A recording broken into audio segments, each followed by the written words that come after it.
Netoli Vilkaviškio, ten, kur derlingos Suvalkijos lygumos, Bartininkų ir Gražiškių kryptimi kyla į kalvas ir kalnelius, viena sodriu žaliuojančiu mišku papuošta kalva slepia savyje kraupę istorinę tragediją. Tai Budavonės miškas. Daugeliu šio krašto žmonių Budavonės vardu pavadintas miškelis byloja apie sovietinės ideologijos žiaurų susidorojimą su 3 Vilkaviškio krašto kunigais.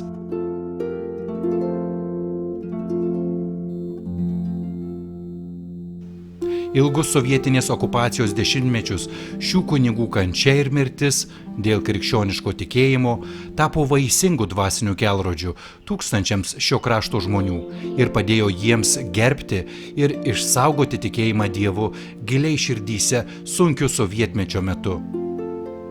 3 kunigams kankiniams Budavonės miškas tapo Golgota, kraupios mirties vieta, ypatingų būdų suartinusi juos su viešpaties Jėzaus kančia ant kryžiaus. Tačiau, ačiū Dievui, po kiekvienos Golgotos seka prisikėlimo rytas.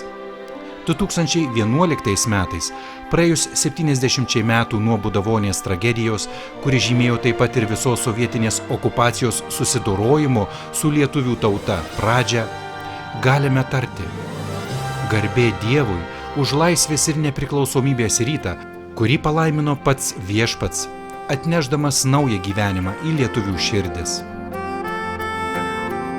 3 kunigų gyvenimas ir mirtis lyg kviečio grūdas, kritęs į žemę ir apmiręs, kad neštų derlių, šiandien gaivina tikėjimą ir brandina naują derlių tikinčiųjų širdyse.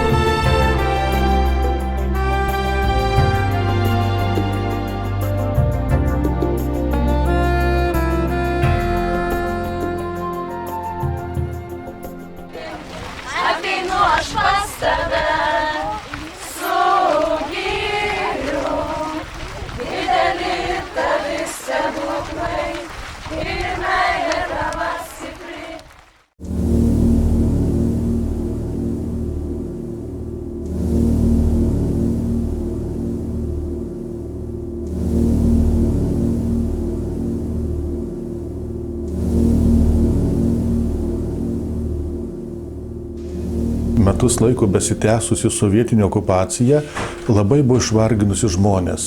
Areštai, trėmimai, persekiojimai žmonių. Sovietinė propaganda skleidė, kad nebus jokio karo, bet žmonės jautė, kad vis dėlto karas neišvengiamas. Ir tą 41 metų birželio mėnesį jau žmonės tiesiog tarpusavyje kalbėjosi, kad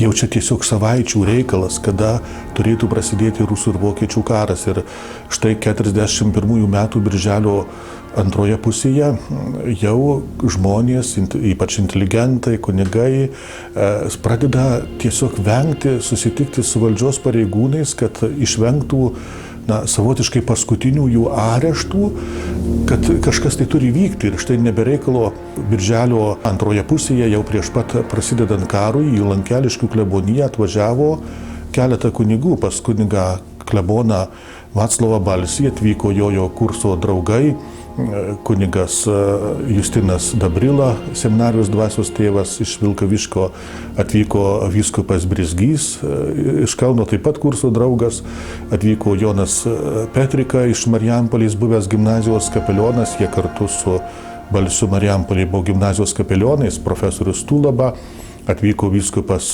Padolskis iš Vilkaviškio ir Lankeliškėse galvojo praleisti keletą dienų ir laukti, nes kažkas jau turi būti.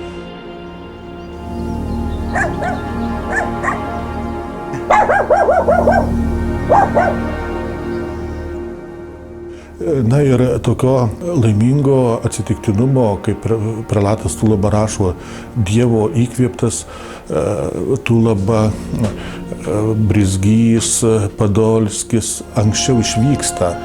Prelatas Tulaba savo knygoje Nuo Dusios iki Tiberio Pirmoji daly rašo, kad ketvirtadienį iš Lankeliškių klebonijos į Bagotoją išvyko vyskupas Vincentas Padolskis.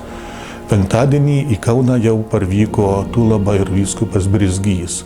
Taigi iš tikrųjų ten reikėjo tik dar 2-3 dienas pabūti ir tada aukų skaičius būtų išaugęs, 2 vyskupai ir būrys kunigų. Na, tiesiog prelatas Tulaba rašo, o gal iš tikrųjų buvo norima juos visus tenais sunaikinti, nukankinti ir tiesiog kažkokie tai agentai nepastebėjo, kaip šitie slaptai išvyko iš Lankeliškių, bet čia tiesiog tam tikra prielaida.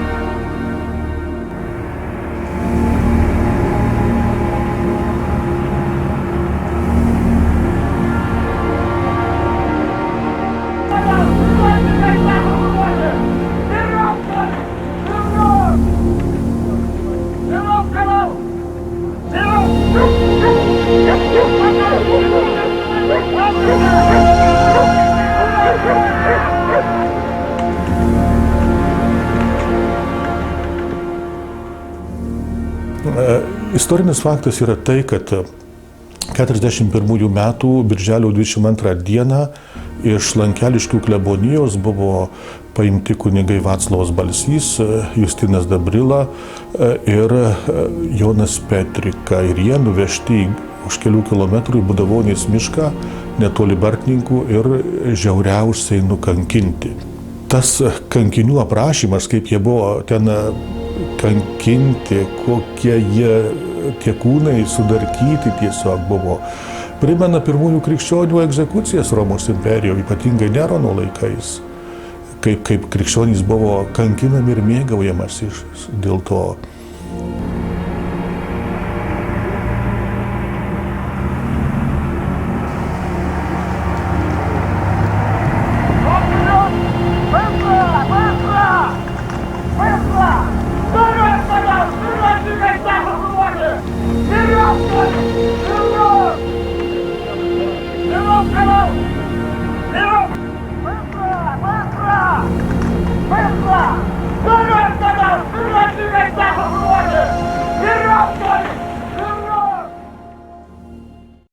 Turėjo išvalyti pasienį nuo nepatikimų elementų. Stalinas buvo įsakęs. Tai kaip tą pasienį išvalysi? Nepatikimiausias elementas tai yra kunigai ir tikintieji. Pirmas buvo toks įvykis, tai čia jau mūsų krašte, tai pradžia karo, 41 metais birželio 22 dieną, kadangi mes pasienį čia Kybartai, netoli už Kybartų jau sieną ir už Naumiesčių, tai tas karas prasidėjo labai anksti, dar šventant.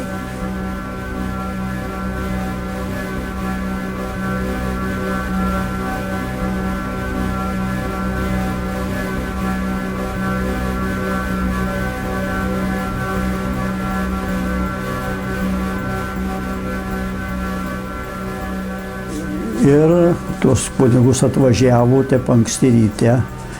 Čia jau labai sunkus klausimas, kodėl jie atvažiavo taip anksti. Atvažiavo karininkai, NKVD, aišku, raudonarmiečių karininkai ir kareivė atvažiavo, palutarka vadinama žmonių, atvažiavo ir nusivežė tą Budavonę juos. Dar Rugiuos ten juos tardė, atrodo. Paskui nuvažiavo į Budavonę ir nukankino tuos kunigus.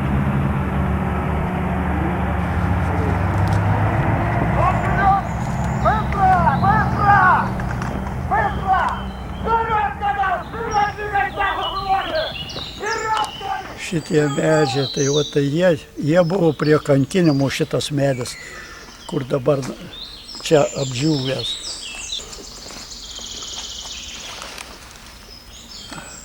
Va, ir dar kryžuotis kenuotai iškeltas. Tai jis čia buvo pririštas vienas kunigas, o kiti, tai dabar jau tų gal, čia galbūt buvo, tai susprogo, kaip sprogdino. O tas medelis tai jis išaugęs vėliau.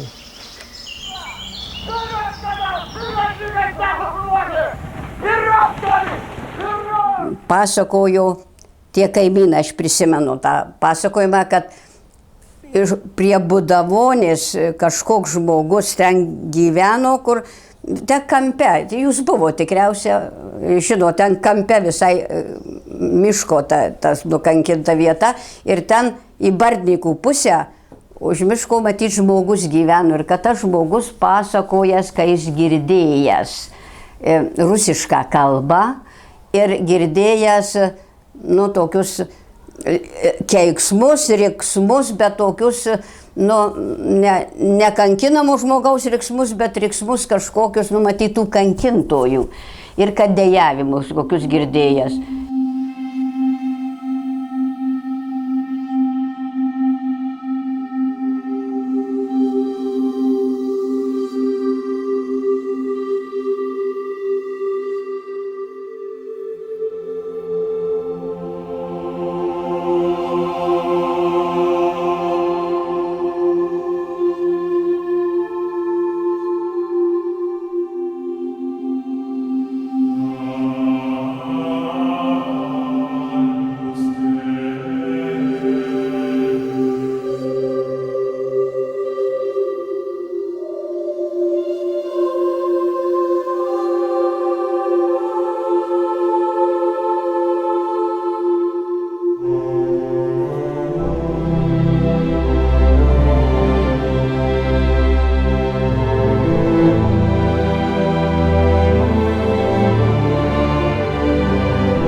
Tai va mes nuvėjom, žmonių buvo daug jau, ne tik iš tų pačių Lankeliškiai labai nedidelis. Žmonės taip ėjo, kaip man 13 metai atrodė, ten vyko kažkokios pamaldos, bet tų visų pamaldų neišklausė, matydavo, kad kiti žmonės nori ateiti ir nu, tiesiog ateiti pasižiūrėti, kaip atrodo iškankinti tie kunigai. Tai jie išeidavo ir pabūdavo šventoriuje, kiti ateidavo, taip vienu žodžiu kažkokį aš mačiau judėjimą. Nu ir mes irgi taip ėjom, ten pabuvom, kiek toj bažnyčių pasižiūrėjom, bet jie atrodė, tuo metu tai man jie atrodė baisiai, žinokit.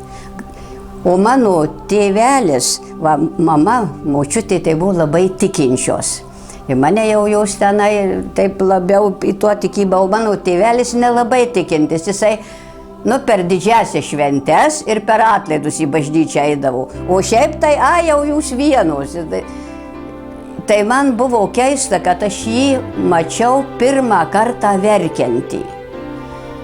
Kai jis pasižiūrėjo, paskui tenai jau mes išėjom į šventorių, pastovėt, jisai šluostosi ašaras nosinę ir sako, na ir kokį žvėrys galėjo šitai pasielgt ir dar su kunigais.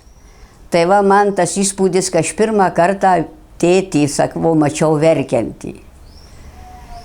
Ir taip žmonės, žinot, tai daugelį aš ten mačiau su ašarom akyse.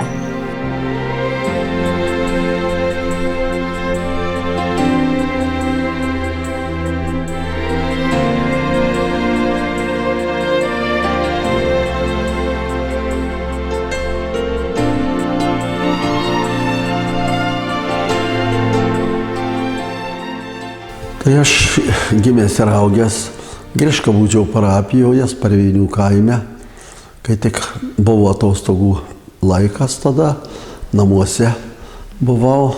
Tėvai iš kažkur grįžę papasakojo apie tas visas baisybės, jie patys nematė, bet irgi girdėjo žmonių.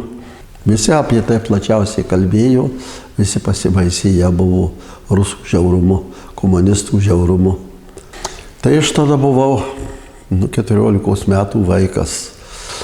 Irgi pašiurpęs klausiausi, kokių būna pasaulyje baisių įvykių, kokia neapykanta bažnyčiai, kunigams, jeigu prie šitokių žiaurybių gali prieiti.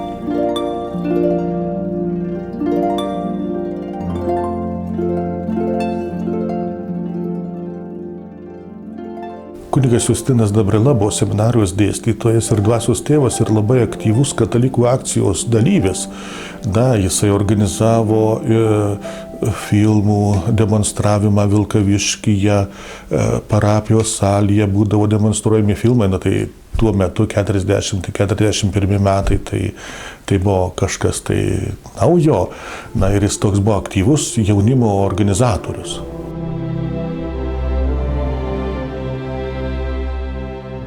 Tie 3 kunigai, kurie buvo nukankinti Budavonyje, savotiškai atstovauja visą vyskupijos dvasininkiją, nes kunigas Balsys klebonas, kunigas Petrika gimnazijos kapelionas, kunigas Justinas Dabrila seminarijos profesorius, taigi savotiškai paliečia. Tai tarsi ženklas, kad okupacija paliečia ir negailestingai ateityje palies visą dvasininkiją, visą inteligentiją, nepaisant užimamų pareigų, nepaisant kažkokios tai pozicijos visuomenėje, visiems bus okupacija negailestinga.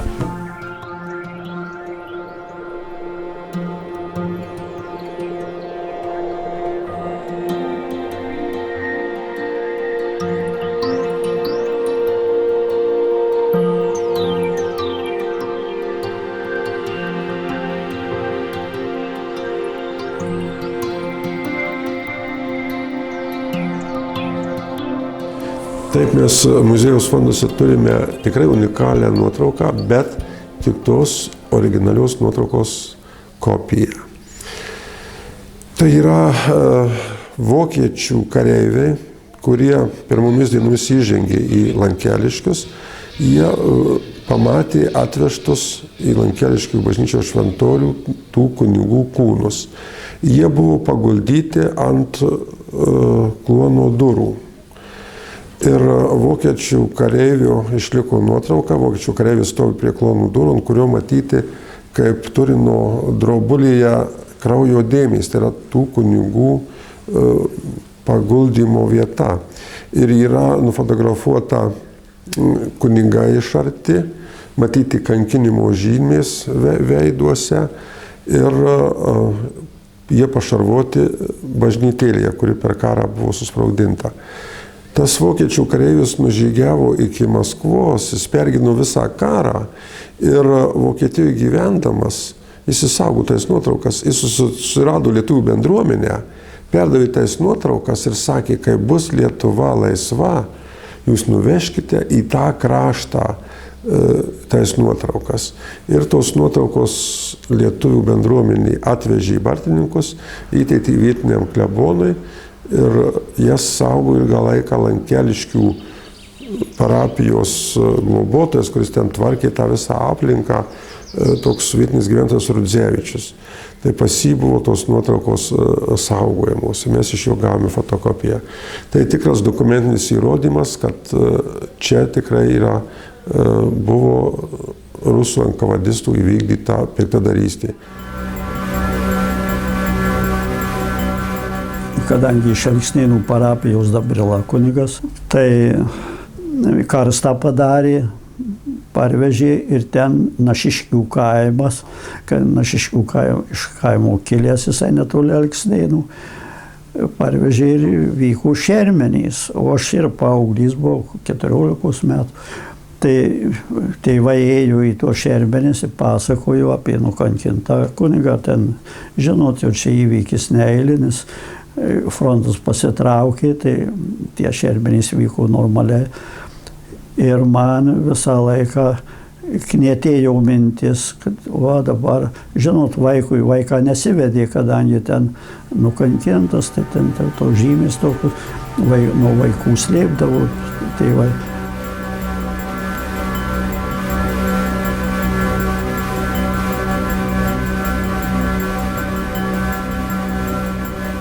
man rodos, kad už metų, kai vokiečiai čia buvo, po metų tą paminklą statė, tai tiek žmonių buvo, kad aš dabar per atgimimą Vingio parke tiek mačiau. Žinokit, ten nebuvo galima prieiti ir ten pamatyti, kokios ten pamaldos, ten mes, ir tas miško visas kampas pilna žmonių ir ten dar ant dirvono galybės žmonių. Ir labai daug jaunų buvo. Žinau, kad labai daug savo gimnazijos, ir ne tik savo gimnazijos, sakėte, ir kitų matyt gimnazijų buvę iš kitur, jaunų žmonių gimnazistų buvo, kunigų labai daug buvo, aš to mačiau. Bet, pavyzdžiui, per tas pačios mišių aukojimą, tai ten jokių būdų aš negalėjau mes prieiti, nes ten galybė žmonių buvo.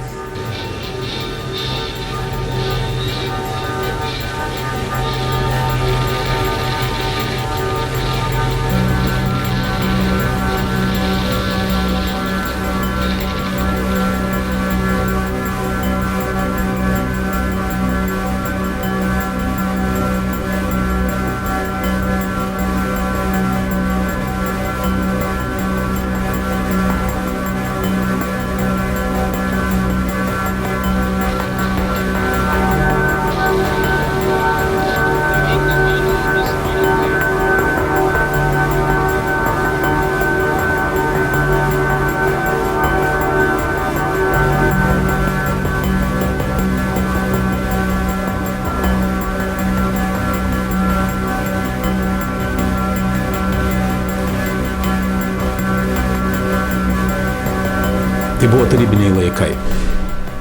Jie žuvo pirmą karo dieną. Ir visas pokaris buvo stengiamas įrodyti, kad juos nužudė vokiečiai. Žmonės susimaišė, nežino, kas tai padarė. Tai tas savotiškai buvo dezinformacija skleidžiama, nors žmonės kiti žinojo, bet, suprantat, masinių priemonių niekas nevaldė. Valdė masinės priemonės valdžia. Taigi, tas pasėtas ir toks savotiškai ir abejingumas kartu, ir tos vietos išniekinimas, ten, kur buvo paminklas pastatytas, jis buvo susprogdintas, jų kūnai buvo iškasti vokiečių laikais, per karo metu jau juos perlaidojo, vieną čia Alksnėnuose, kitus Naumiestį palaidojo, o šiaip savo ta vieta buvo netgi draudžiama rinktis, buvo net ir stebima ta vieta. Ir savotiškai tos kliūtys, jos padaros irgi savo. Tuo labiau, kad tai truko nuo pirmų karo dienų ir per visą sovietmetį, tai tą reikėtų pripažinti. Visą laiką aš buvo galimybė čia išviešinti šitą žudynės, tai aš taip ir turėjau mintį, kaip čia padarius, ką čia padarius, o visi tylėjo. Žmonės ir kaip teisingai vienas pasakė, sakau, ar jūs girdėjot, kai tą paminklą, ten kaimynys, tai visai būdavonį, sakau, kai tą paminklą kunigams sprogdino, sakau, šitokią duobę, sakau, išsprogdino, sakau, tai jūs girdėjot, sakau, tai tolo buvo pridėta tiek. Sako, nieko mes negirdėjom tais laikais.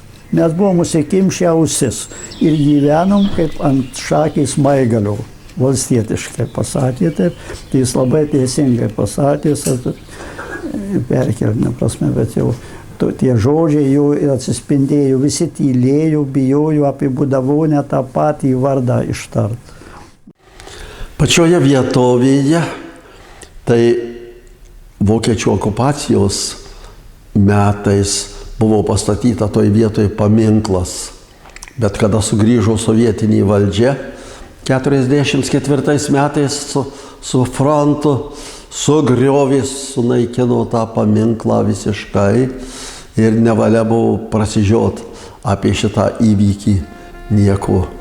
Na, o kada Lietuva tapo nepriklausoma, dar ne visai nepriklausoma, dar sovietų vis tiek čia buvo valdžioje, bet jau sąjūdis buvo išklibinęs ir saugumiečių ir komunistų pamatus. Tai tada 89 metais aš tapau vyskupu ir jau birželio pabaigoje buvo pašventinimas atstatyto paminklo. Buvo pašventinimas. Aš pats šventinau tenais ir daug buvo susirinkę žmonių, kunigų buvo. Tai buvo pirmas pagerbimas tų nekaltai žuvusių kunigų.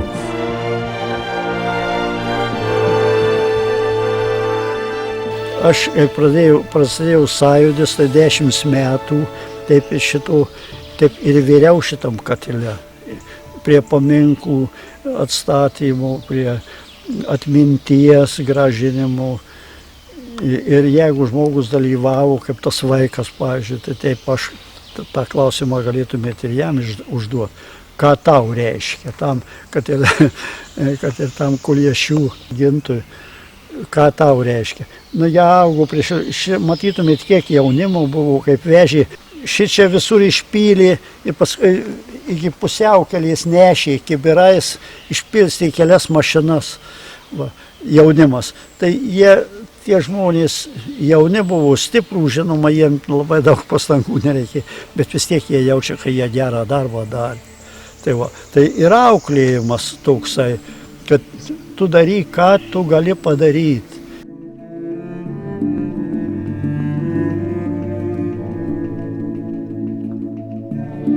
Visi galvojom, kaip įamžinti juos, kaip įamžinti kankinius ir buvo čia netgi fondas kažkoks tai pradėtas steigti ir buvo galvota apie kažkokį grandiozinį paminklo pastatymą.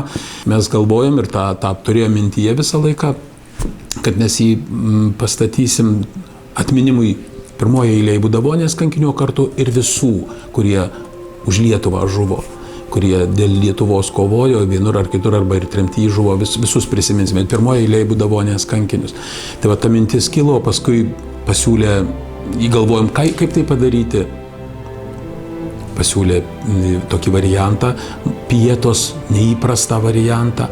Tokio mes nelabai kur matysime.